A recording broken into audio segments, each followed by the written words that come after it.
Hello everyone and welcome to my YouTube channel. In this video we will continue our chapter number 9, Force and the Laws of Motion, which is from the science of the class 9th. In the previous video we already studied about the first law of motion and momentum, rate of change of momentum. First law of motion के बारे में जान लिया हमने, उसके क्या applications थे वो जान लिया हमने। उसके बाद हमने जान लिया था कि मोमेंटम क्या है। Momentum is defined as the product of mass into velocity. Mass and velocity, वहीं पर rate of change of momentum भी जान लिया था, mb minus mu upon t। Final momentum minus initial momentum divided by t is known as a change of momentum, rate of change of momentum. इससे हमने ये formula निकाल लिया था m v minus u upon t. Now move to the next, Newton's second law of motion. Newton's second law of motion. Newton के दूसरे नियम के बारे में बात करते हैं कि मोशन का दूसरा नियम कौन सा था। इसमें अगर हम देखेंगे तो कह सकते हैं कि that rate of change of momentum is directly proportional to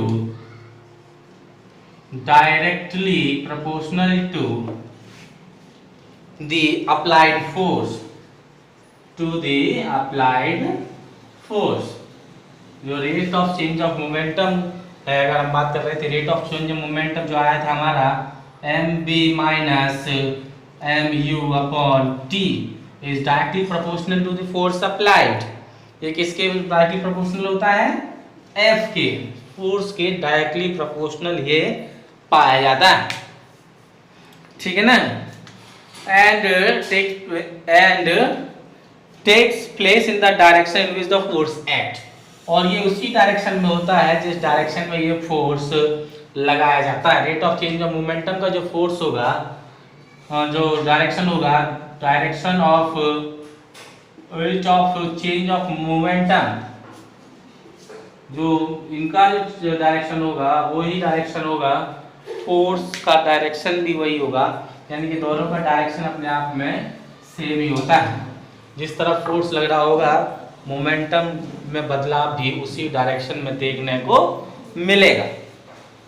यहाँ से मैंने आपको ये बताया, और अगर मैं यहाँ से अगर इस तरीके से लिख भी दूँ, then F is equal to mv minus mu upon t। तो अगर यहाँ से देखा जाए तो ये आपका आ जाएगा F is equal to m is common v minus u upon t, and from the first equation of motion v is equal to u plus at and v minus u is equal to at, v minus u upon a is equal to t।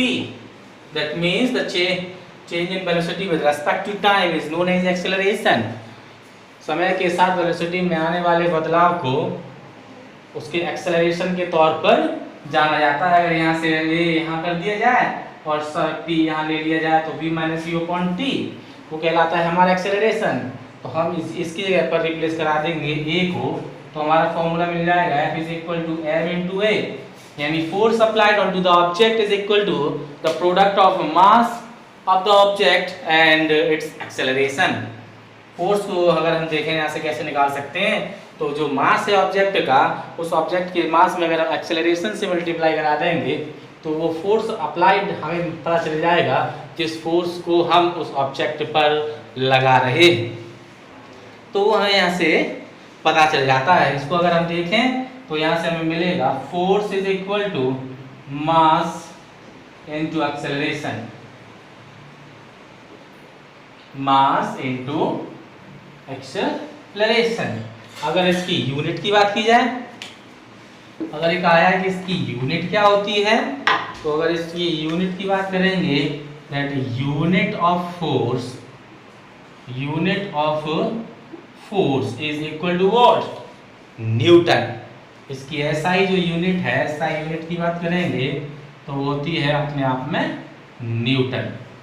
Newton में इस force को major किया जाता है जो force यहाँ से निकल कर आएगा। अगर कहा जाए कि एक न्यूटन फोर्स कितना है, एक न्यूटन फोर्स को अगर डिफाइन करें तो वो होता कितना है,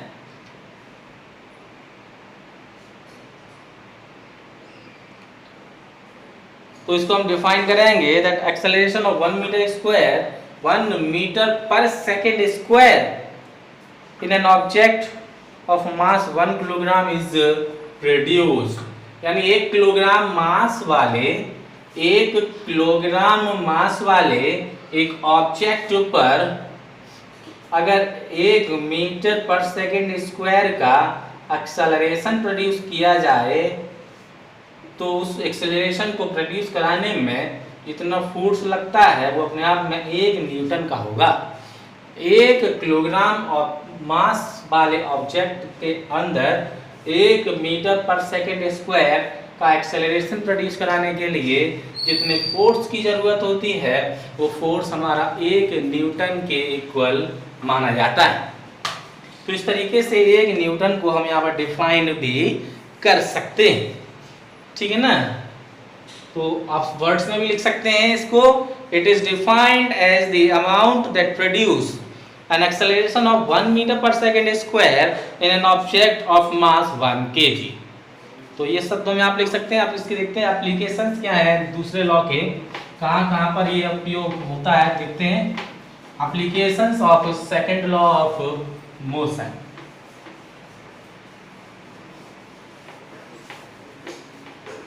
एप्लीकेशंस ऑफ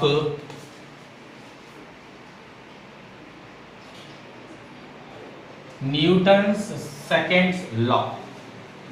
तृतीय नियम के, न्यूटन के दूसरे नियम के क्या क्या एप्लीकेशंस हैं वो देखते हैं। नंबर 1, सबसे पहले की अगर इसमें बात करें हम तो इसमें हम देखें कि then when we stop the ball gradually, जब एक बॉल को हम रोकते हैं we need to apply less force.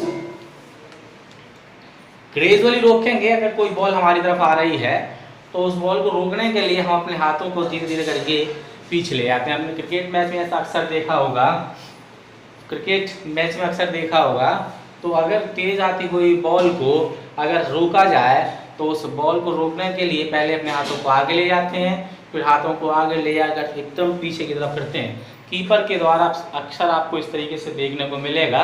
तो वहाँ पर वो करता क्या है, एक फोर्स को कम करने के लिए वो अपने हाथों को पीछे की तरफ खींच के ले जाता है, जिससे कि उसके हाथ जो है वो अपने आप में सेफ बने रहते हैं और उस बॉल को रोकना भी उसके लिए क्या ईजी हो जाता है।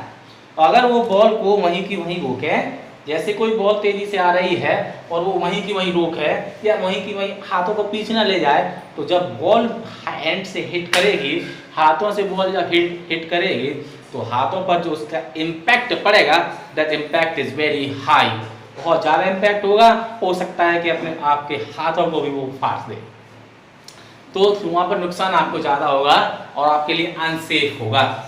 इसलिए क्या करते हैं कि जब बॉल मैच के दौरान बहुत तेजी से तरह आपकी तरफ आ रही होती है तो कीपर क्या करता है, पहले हाथों को आगे ले जाकर बॉल को पीछे की तरफ बॉल के साथ साथ अपने हाथों को पीछे की तरफ लेके आता है, जिससे कि बॉल के द्वारा जो लगने वाला जो फोर्स है हाथों के ऊपर वो अपने आप में उसका इम्पैक्ट कम पड़े और आप पूरी तरीके से सुरक्षित बने रहें।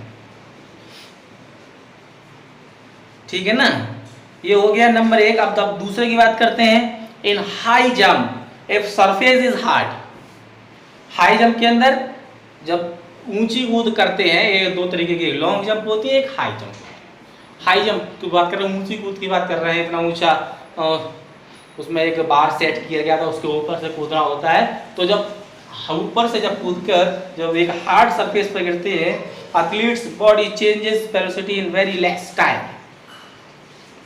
तो जो एथलीट की बॉडी है वो बहुत कम समय में अपनी स्पीड को बदलती है। Large force act on his body due to which he may get injured.